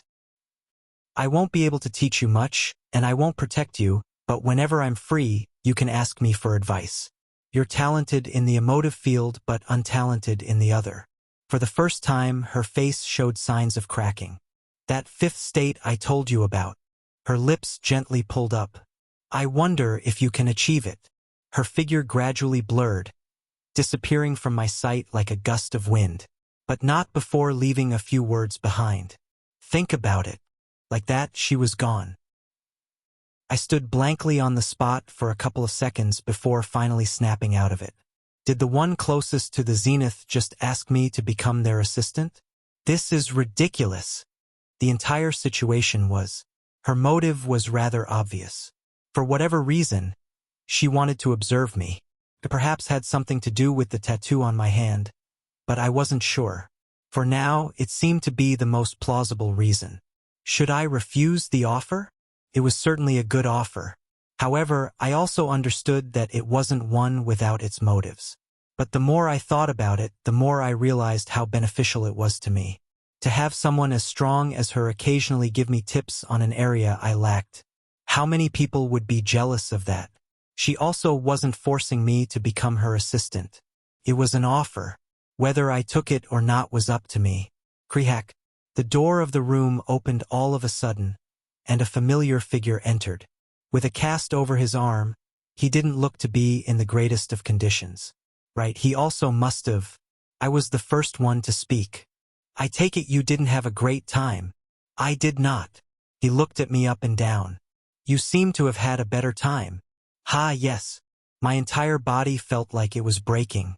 Every single movement hurt, and my mind was not in the best of shape. Leon casually looked around and tilted his head. Was someone here? I raised my brow. How could he tell? The smell. Ah, that made sense. I proceeded to recount my events with the Chancellor. I didn't tell him everything and left a few things out. I still couldn't trust him.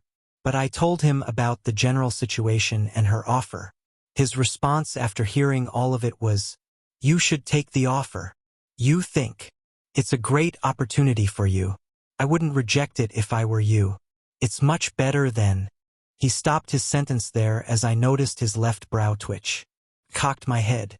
Better than what? His eyes darted away from me, and he rigidly turned to face the door. I have to go. Why can't a nose be 12 inches long? He visibly flinched, and his expression changed. At that moment, I recalled Delilah's words.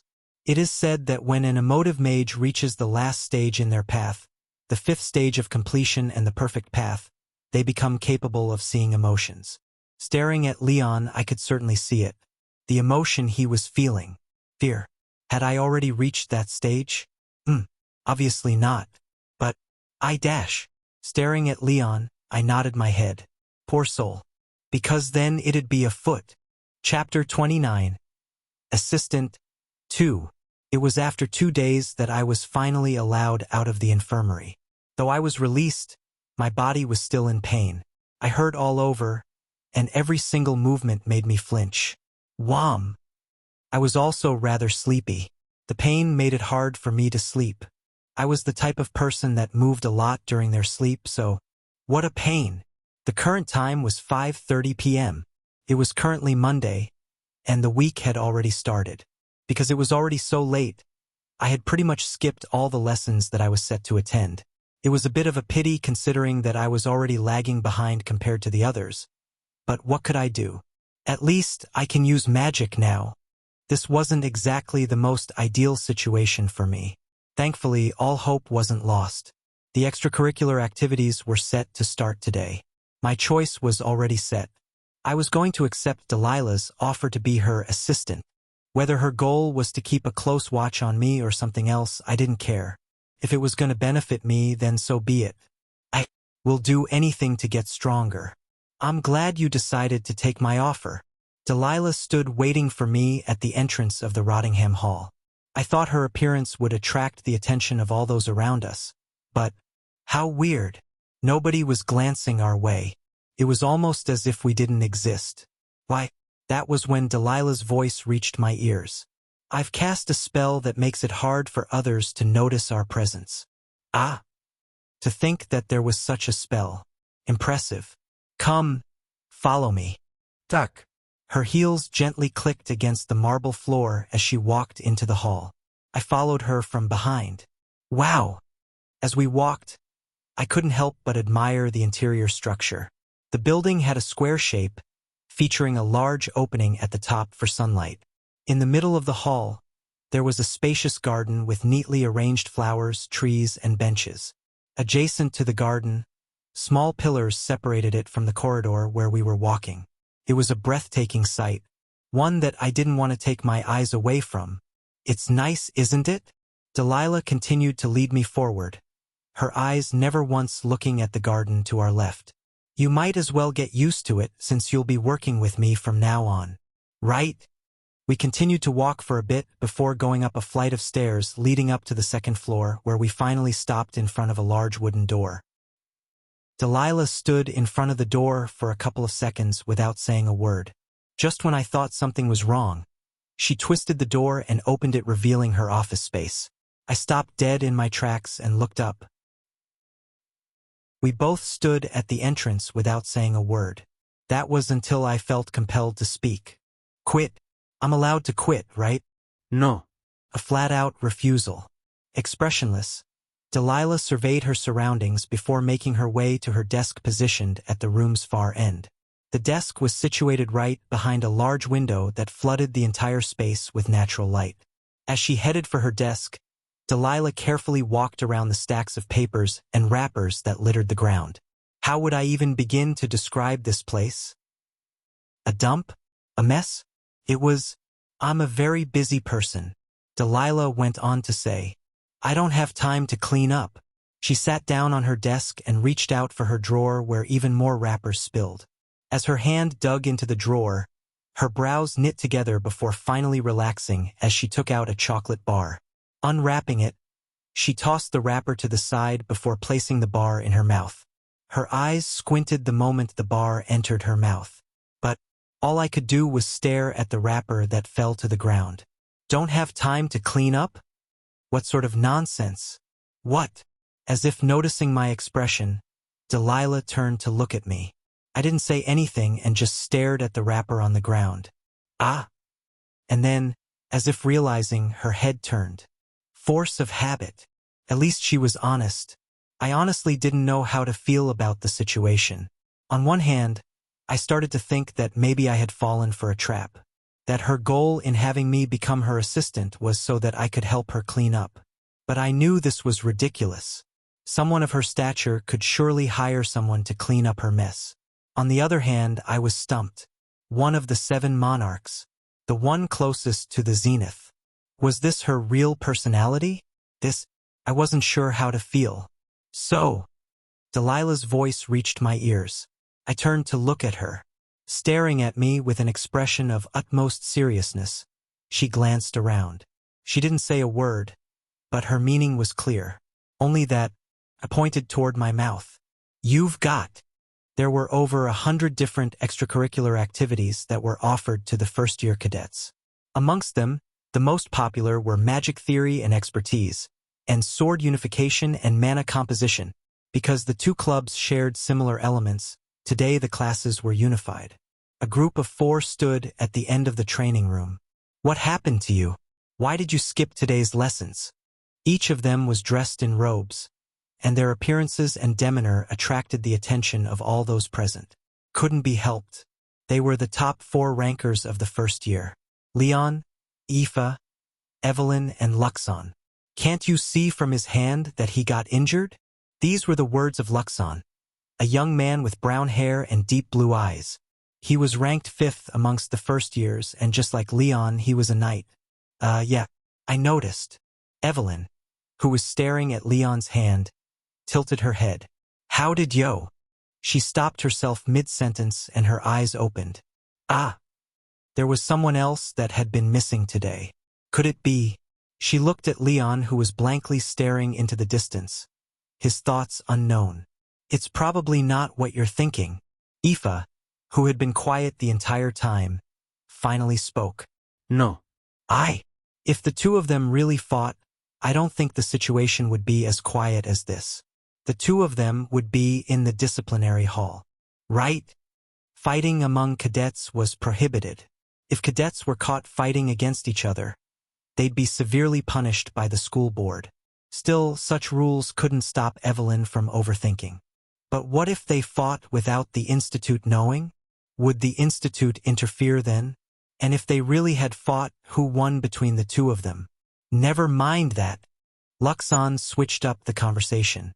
The situation is getting rather troublesome, right? I thought things would calm down after a while, but it seems like they're hellbent on pushing us down, right?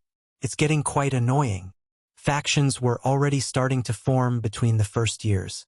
Primarily, it was the commoners banding up together against the nobles. The situation wasn't hard to handle, however. There were already a few conflicts between the lower-end nobles and commoners. The worst part of it all was that Aoife had indirectly become the face of the situation when she interfered with an emerging conflict where she ended up defending the lower-end nobles. Coolly looking into the distance, she said, 2 sides were fighting, so I just stopped the fight. I interfered without knowing the situation. Because of it, I'm now dragged into this situation. I already warned them that I want no part in this, but they refused to listen. While the Megrail name held a lot of weight within the Institute, it was a meaningless title. The only title that actually mattered was that of the Black Star. Such situations were not common as the cadets usually banded with the Black Star. It was the Black Star's role to stop such meaningless conflict. But things were different this year, with the Black Star not caring at all about creating factions and banding the first years together. He was the primary reason why a situation like this had happened. Had she been the Black Star, then... Aoife quietly bit her lips and looked at Leon. "Do you think you can get him to do something?" Leon looked down and met Aoife's eyes. He stared at her for a while before shaking his head. No. A flat-out refusal. Even if you force him, he won't do it. He hates these kinds of things. "Are you sure?" When Luxon asked, Leon nodded. "Very sure." "Shit." With a curse, Luxon ruffled his hair. Why did the Institute choose someone like him to be the Black Star? If he can't even fulfill his own role, then what's the point in keeping him there? At the rate the situation is going, the first years will be split into different factions. That has never happened before. We'll become the laughingstock of the second and third years. At that, nobody answered. His words held some truth. With Julian not fulfilling his role as the Black Star, the first years were in a mess. At the rate they were going, the conflicts would get to the point where they would start interfering with everyone's studies. The grim reality made Evelyn frown as she asked, "What do we do?" Aoife, who had been frowning the entire time, suddenly relaxed her brows. "There's one thing we can do." Everyone looked at her. But just as she spoke, Evelyn's eyes widened. So did Luxon's. A figure appeared in their sight. Gulp. Evelyn felt a lump in her throat. With calm and even steps, he neared them. Perfect face, with an aura distinct from the others, and cold eyes befitting his visage. He seemed to be the center of attention wherever he went. And, finally, his expression, it was extremely cold, especially his eyes, which shone like well-polished jewels. During the midterms, he stopped right behind Aoife, who finished her sentence. "I'll take the title away from him." Chapter 30. Progression Analysis 1. Her face remained blank as she felt a presence behind her. Taking note of the change in expressions of Evelyn and Luxon, Aoife had an idea of what was going on. She coolly turned her head. "You're here." He stood taller than her height just barely reaching his chin. He heard, didn't he? There was no way he hadn't. Indeed, hearing his confirmation, Aoife closed her eyes briefly. Then, collecting her thoughts, she spoke. "Did you hear what I said?" "I have." Julian continued to stare at her with his usual detached eyes. Aoife calmly stared into those eyes. Those arrogant eyes. "I wonder how long you'll be able to keep them like that." Regardless of whether he had heard her or not, she didn't care.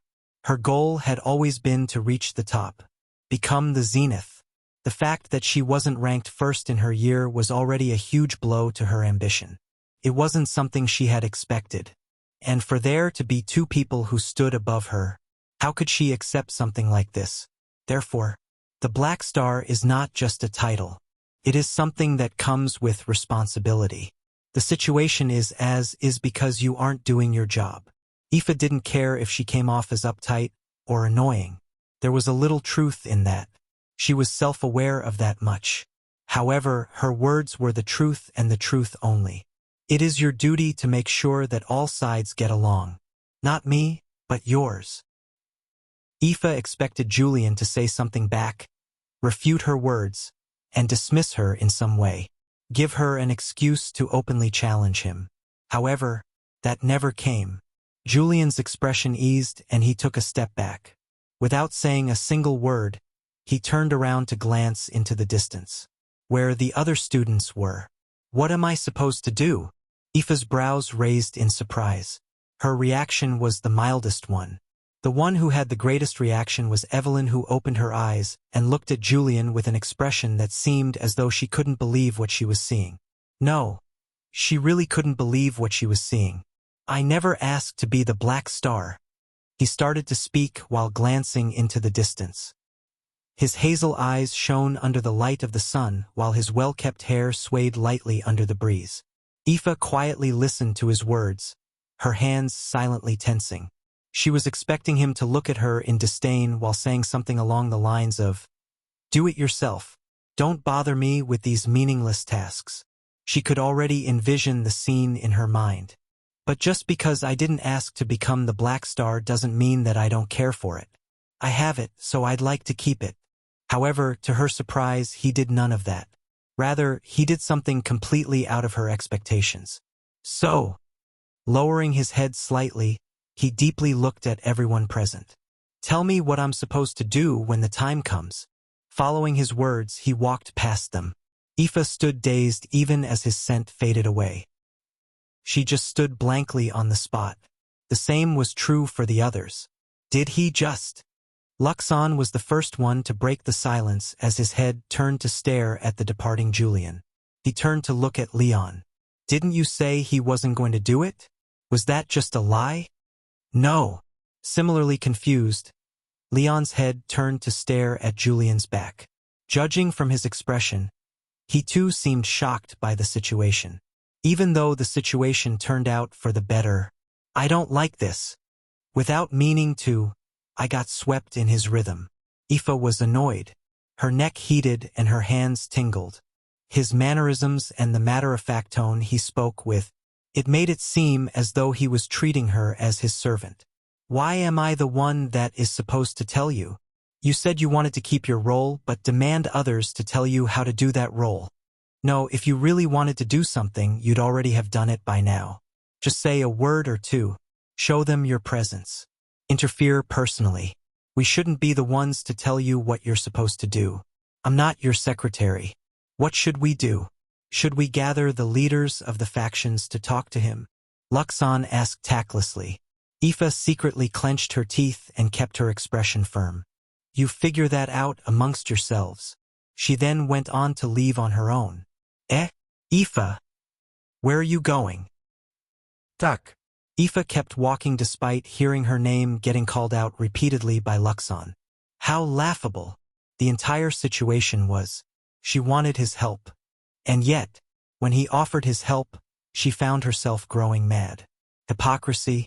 Maybe, but it also became clear to Aoife the entire reason she was acting this way. She had thought she had managed to bury such emotions' weaknesses deep within her mind, but she silently stared at her hand. It was trembling slightly. The reality of the situation hit her and her face cracked. Hey! A laugh escaped. How ridiculous. Me of all people. Indeed, she was jealous. It was late into the night, and I was back in my room. In this familiar environment, I sat down on the ground and stared at my hand. A beautiful purple magic circle hovered above the tips of my fingers. Drip, drip. Even as sweat dripped from my head, I kept my gaze fixed on the circle in front of me. I really did it. I still couldn't believe it. The reality that was displayed in front of me. I could finally use my first true spell. Outside of emotive magic, this was my very first spell. Zing.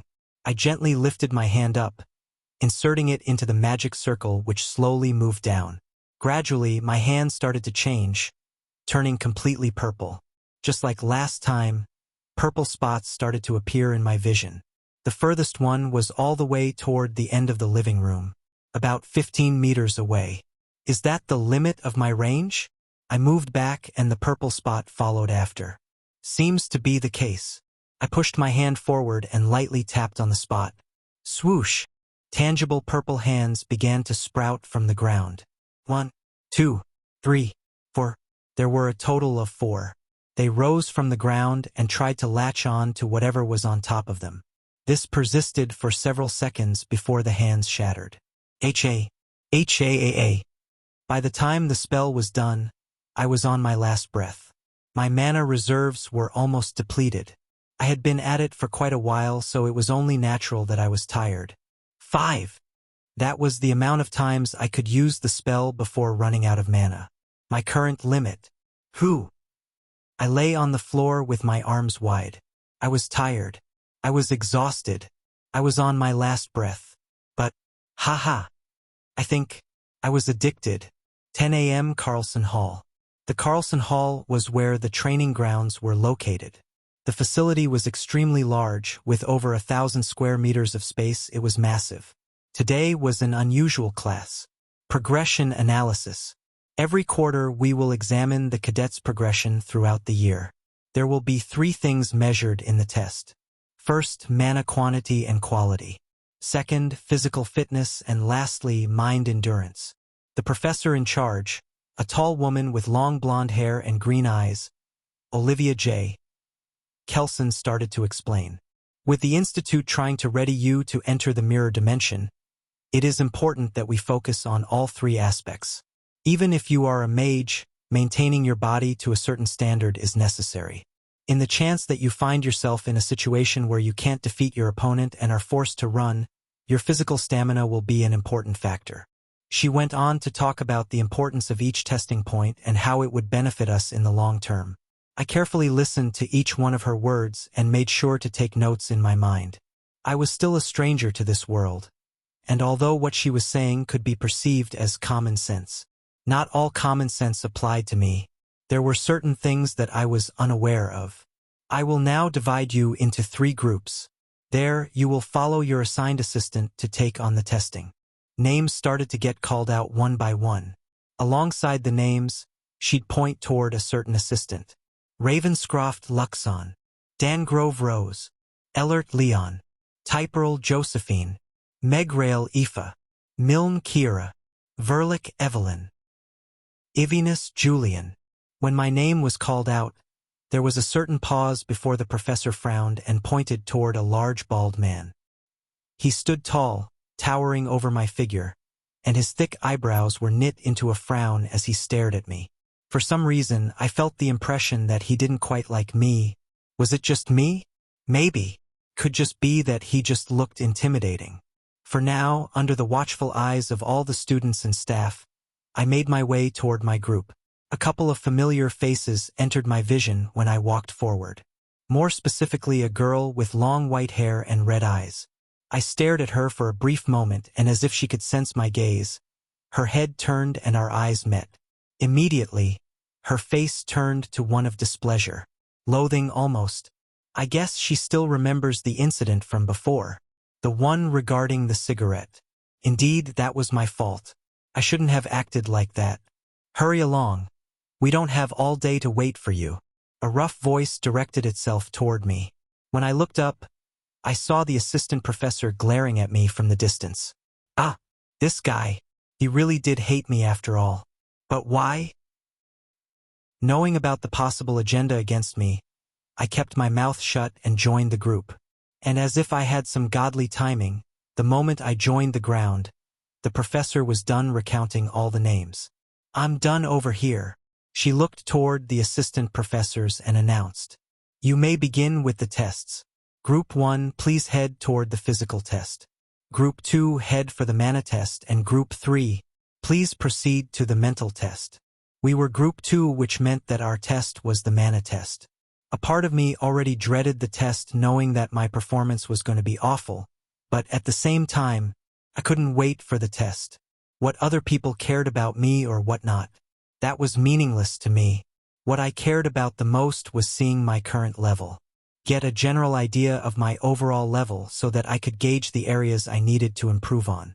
Once everyone is done with the test, we'll alternate sections. Off you go. These were the last words of the professor before we were led by our respective assistant professors toward our designated section. The space was large, about the size of a classroom. In the space, a large magic circle was drawn on the ground where a large table sat and 3 orbs appeared. This is the mana resonance assessment. The rough voice of the assistant professor began to spread. The test is simple. There are 3 orbs on the table. Each orb has its own distinctive function. He pointed toward the orbs. The one on the left measures your mana quantity. The one in the middle measures your mana purity, and the one on the right measures your mana control. All you have to do is place your hand over the orb and channel your mana. A grade will be given to you after the test has ended. Just as he said those words, his gaze fell on me. I knew at that moment exactly what was about to happen, and he proved me right as he pointed toward the orbs. "Julian," he called out my name, almost chewing on it. "You're first."